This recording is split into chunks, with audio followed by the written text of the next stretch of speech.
IAS को बाद में पता, पर हम तो कलेक्टर जाना थे, तो कलेक्टर का। यूपीएससी का एग्जाम क्रैक करना अपने आप में एक बादशाह बना देता है। धन्यवाद आपका। आपने सही सुना है, चंबल में डाकू बनते रहे, पृष्ठभूमि रही है। तो हमारे दादाजी भी इस लाइन में थे, बागी हुए। साथियों नमस्कार, मैं हरिश्चंद्र कुशवाहा और आपने देखना शुरू किया है बिल्लू बादशाह न्यूज। नाम बिल्लू बादशाह न्यूज। बिल्लू से बादशाह कैसे बनते हैं, हमारे साथ में एक बादशाह बन गए। हमारे साथ में देव प्रभाकर सिंह तोमर। आपने यूपीएससी क्रैक किया है, पहले तो आपको उसके लिए बहुत बहुत धन्यवाद। धन्यवाद आपका। दूसरा, ये आपके पिताजी हैं? बिल्कुल। इनका क्या नाम? बलवीर सिंह तोमर। और ये माताजी हैं। तो सबसे पहले हम इंटरव्यू आपसे बातचीत करने के बजाय ये जो आपके पिलर है मजबूत, तो माता जी आपको लगता है कि ये आपके कारण से ही आज इन्होंने यूपीएससी निकाली है? हाँ। तो आप ही अपना नाम बताओ सबसे पहले, क्या नाम है? नाम पुष्पा है, मैंने कहा सबसे पहले। हाँ, तो छोटे से कह रहा है। तो ये आपने यूपीएससी जानते हो, आईएएस की जानते हो कैसे कहते हैं आईएएस? आईएएस को बाद में पता, पर हम तो कलेक्टर जाना थे, तो कलेक्टर का शुरुआत से? हाँ, शुरुआत से हम बड़ा कलेक्टर बनाए। कलेक्टर तो कहते हम पढ़ेंगे मम्मी, हम बहुत पढ़े पढ़ते रहते दिन में 5 से 10 साल, तो वो एकदम एक जगह पर बैठा। अच्छा, पढ़ते ही रहता। तो तुमने कब से सपना देखा था कलेक्टर बनाना है? बहुत छोटे से। क्यों? 10 साल से। क्यों देखा कि कलेक्टर बनाना है? मुझे कलेक्टर बनाना था, मेरी इच्छा थी। तो तुमने ऐसा क्या जतन करा इसके लिए कि तुमने कलेक्टर बना दिया? वो तो अपनी मेहनत से बनाए। अपनी मेहनत से तो बना, लेकिन मेरी भी मेहनत बहुत। कैसी? अब वो तो भगवान को पता हो या मैं। क्यों? आप बताओ। माता जी कह रही है कि माता जी की मेहनत रही है, कैसे रही है माता जी? नहीं, माता जी ने देखो सेक्रीफाइस बहुत किया है। जैसे पढ़ते पढ़ते बहुत बार ऐसा होता था कि अलग टाइम पे खाना बनाना पड़ता है, पापा अलग टाइम पे खा रहे हैं, मेरी रिक्वायरमेंट अलग है, शाम को भूख लग रही तो उस टाइम पे बना के देना। जो भी सारी रिक्वायरमेंट है, रात को अगर मैं लेट खा रहा हूँ तो रेत उठ के रोटी बना देना, जैसे जब सब लोग खा चुके हैं उसके बावजूद भी काम करना। तो माँ का रोल तो सबसे ऊपर रहता ही है। मतलब ये छोटे छोटे सेक्रीफाइसेस मिलके ही एक आदमी को बनाते हैं। तो कौन सा अटेम्प्ट था आपका? मेरा ये 6वां अटेम्प्ट था।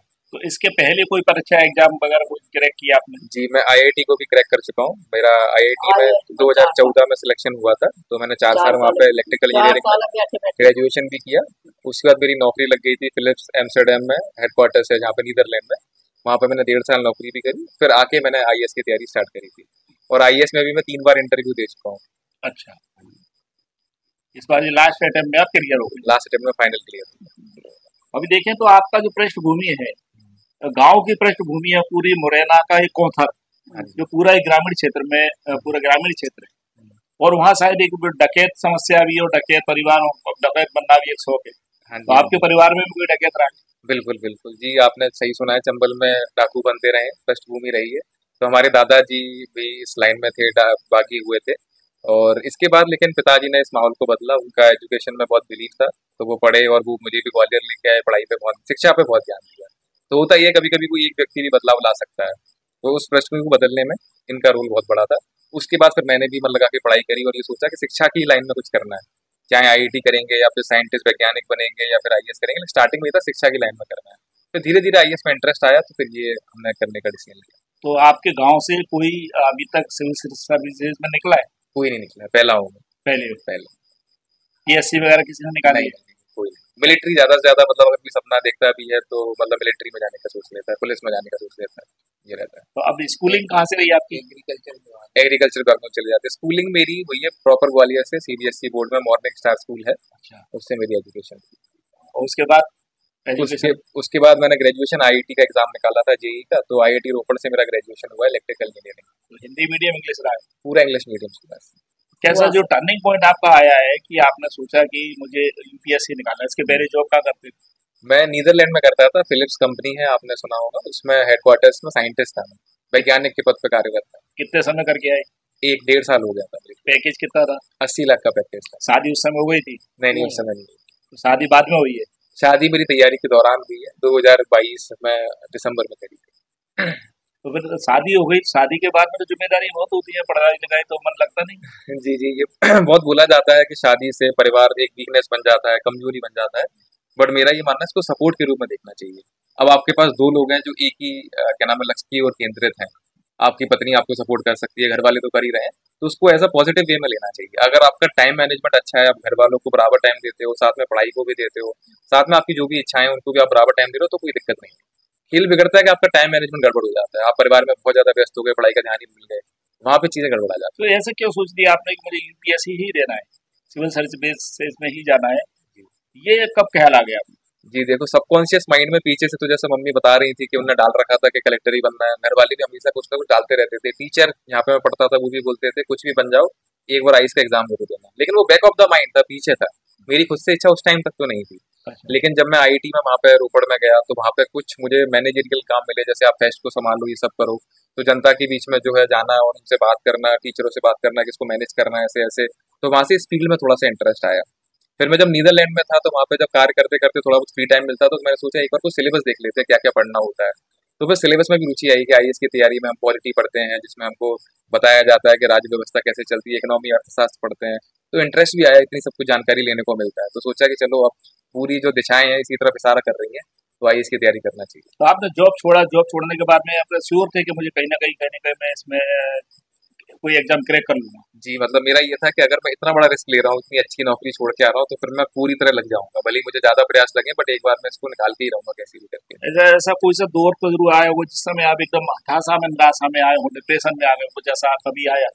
जी, क्योंकि मैं हर बार इंटरव्यू तक पहुंचता हूँ, फिर मेरा हो नहीं पाता है, तो पिछली बार जब मैं इंटरव्यू तक पहुंचा हो नहीं पाया तो थोड़ी हताशा तो थी, लेकिन फिर मैंने ये किया कि मैं साथ साथ में एक पार्ट टाइम जॉब करने लग गया as a mentor prep IAS में, तो बच्चों को पढ़ाना साथ साथ में आईएएस की तैयारी की थी, जो दिल्ली में तैयारी कर रहे हैं, घर से ही वीडियो कॉल के जरिए पढ़ाता था, तो उससे ये मेरा भी रिवीजन होता रहता था, मन भी लग जाता था और तैयारी भी होती रहती थी। कभी ऐसा सोचा कि मुझे मान लो सिविल सर्विस लास्ट टाइम पे और नहीं हो पाया तो फिर जीवन का एंजॉय करूंगा या तनाव में जीऊंगा? जी, ये थॉट पिछले साल तक आता था, फिर मैंने थोड़ा सा इसमें झेल लिया था कि नहीं, अगर ऐसा है कि आईएएस एग्जाम ही हर कुछ नहीं है, बहुत सारे ऐसे लोग भी हैं, मतलब टीचिंग का जो प्रोफेशन है, मेरे पिताजी भी शिक्षक रहे हैं, तो मुझे ये लग गया था अगर मैं नहीं बन पाऊंगा तो बाकियों को बनाऊंगा, क्योंकि मेरे अंदर 100 के करीबन बच्चे भी थे जिनको मेंटर कर रहा था आईएएस की तैयारी के लिए, तो ये चीज आ गई थी कि नहीं, ये भी बहुत अच्छा कार्य है, हम जो कर रहे हैं बराबर ही है, मतलब होता ही है कि हम आईएएस में समाज में बदलाव भी लाना चाहते हैं, इसके जरिए भी ला सकते हैं, तो ये भावना मन में आ गई थी। तो इस बार जो दिया था पेपर को संतुष्टि से दिया था, ये नहीं था कि घबराहट हो रही है, बेचैनी हो रही है, ये सब चीजें। अच्छा, अक्सर रहता है कि कुछ लोग ऐसे होते हैं कि रात को जब पढ़ते हैं और कुछ लोग ऐसे होते हैं दिन में पढ़ते हैं, तो स्ट्रेटजी अलग अलग रहती है या कोई कभी ऐसा कैसा लगता है? इन दोनों की स्ट्रेटजी थी कि देखो बताता हूँ, मैं आईआईटी के टाइम पे दिन में पढ़ने वाला हुआ करता था, मम्मी पापा ने भी देखा, दिन के समय सुबह 5 बजे उठ के पढ़ाई करता था, तो वो वाला एग्जाम मैंने दिन में पढ़ के निकाला। लेकिन आईएएस की तैयारी करते करते थोड़ा सा शिफ्ट आ गया था पैटर्न में, मैं रात को पढ़ने वाला बन गया, क्योंकि दिन में थोड़ा लेट उठने का कार्यक्रम चालू हो गया था आईटी के टाइम से ही, तो उसमें कोई फर्क नहीं पड़ता। हाँ, ये जरूरी है कि आप जिस टाइम पे अपने आप को फ्रेश फील करते हो, जैसे अगर आपको रात का दिमाग फ्रेश है और आप आलस फील नहीं कर रहे हो तो रात के टाइम पढ़ाई कर लो, और दूसरा ये आपको घंटे फिक्स होने चाहिए कि 8-9 घंटे पढ़ाई को निकाल पा रहे हो, दो चीजें हैं। जैसा कि आपके पिताजी हैं, जी, क्या नाम है आपका? बलवीर सिंह तो। तो आप टीचर रहे हैं, हाँ, हम टीचर। तो क्या लगता है कि टीचर आप रहे हैं तो आपने इनको शिक्षा बिल्कुल सही दिशा में दी है? टीचर होने के नाते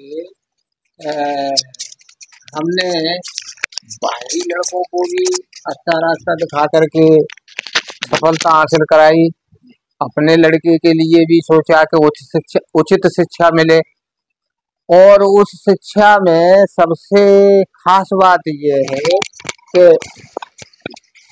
लड़के को लक्ष्य की तरफ रखना चाहिए। जब लक्ष्य की तरफ रहोगे तो शिक्षा जागृत होती है मन से, मन में शक्तियाँ भरी हुई हैं और उस शक्ति को निकालने का काम शिक्षक करता है। देखिए, आपके परिवार में यानी आपके पिताजी के भाई वगैरह डकैत रहे? हमारे जो है पिताजी के भाई डकैत नहीं रहे, लेकिन पारिवारिक में जो है जो नजदीक थे, तो चूंकि उस समय डकैत की समस्या ही थी, तो मैं गिना नहीं सकता कितने डकैत, तो कुछ नाम दर्ज हो गए, कुछ के जो है वो वारंट कट गए, कुछ नहीं कटे। तो ऐसे बुरे हालात में आपको पढ़ गए, आप टीचर बन गए? असल में क्या है कि हमारा परिवार हमारे भाई से शुरू हुआ। हमारे भाई एग्रीकल्चर कॉलेज कुबेर सिंह तोमर और टीपी सिंह तोमर, साहेब सिंह तोमर, ये एग्रीकल्चर विभाग के माने हुए जो है मतलब उद्यान शास्त्र के विशेषज्ञ डीन रहे। मतलब वहां से एक परिवर्तन शुरू हो गया तो वहां से, और व्यक्तिगत हमें इन समस्याएं जो थी, हालांकि हमारा क्षेत्र जो है बीरस का माना जाता है, पर ये फिर भी अज्ञानता ही थी कि आपस में लड़ना भिड़ना, मारना, डकैत हो जाना, ये कोई मानवता का परिचायक नहीं।